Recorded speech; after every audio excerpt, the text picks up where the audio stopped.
sida daraaddeed ayuu nebigu salawaatu ullaahi wasalaamu calayh ducadiisu ahayd allahuma aati nafsi taqwaha wazakiha ilaahu naftayda alla ka cabsigeeda sii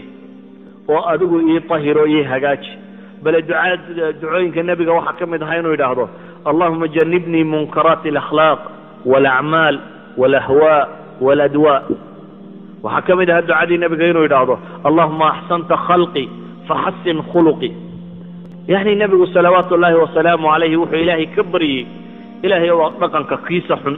acmaasha kooda xun naftu hawadeeda liidata iyo xanuunada ku dhaca qulubta iyo wixii la mid oo dhan ilaah waxaasoo dhan iga fogey ilaah sidaad muuqaalkaygaba u fiicnaysiisay bini aadam iga dhigtay qalbigayga iyo akhlaaqdaydana u fiicnaysay idan waxaan leenahay taskiyat alanfus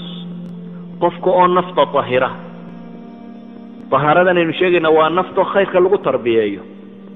اللغة العصرية لا استعمالها وتربية الأنفس وقفك مسلم لماذا سيسكت ضيا إنه نفتي سكون رباية إنه كوكرية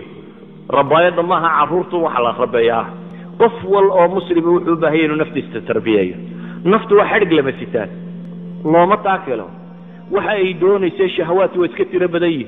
الشيطان وكل ما يهي إذا وحيدوني سعيد هجانك وقبطه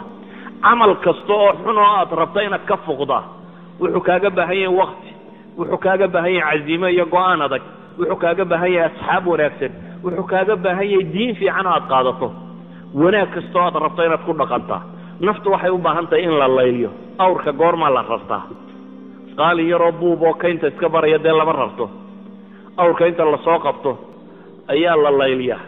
ومدان هام الله صارين هجان قرى الله برا oo kaynta la wada la ereriya oo kolba geed lagu xidhaa oo sanqar badan la maqashiya oo oodiya wax lagu raraa aakhirka haama lagu raraa bari dambe hayeen noqda iyo gurgursha